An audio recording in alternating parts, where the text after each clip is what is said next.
តើហេតុអ្វីបានជាសូត្រខ្មែរមានពណ៌លឿង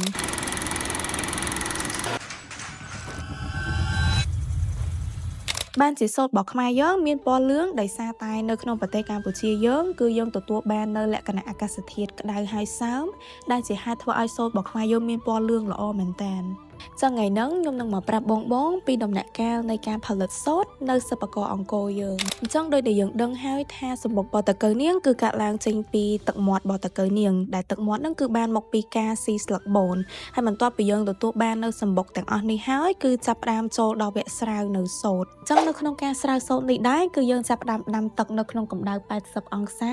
ហើយយើងអាចដាំនៅក្នុងកម្ដៅក្ដៅជាងនេះបានទេព្រោះវាអាចធ្វើឲ្យសូត្ររបស់យើងវាមានលក្ខណៈផុយចំពោះការដាក់សម្បុកតកៅនាងចូលហ្នឹងគឺជាទូទៅគេដាក់80តែភាគច្រើនគេអាស្រ័យទៅលើអ្នកដាក់ហ្នឹងតើគាត់ចង់បានទំហំសូត្របែបណាទំហំសូត្ររាងធំឬក៏រាងតូចល្មម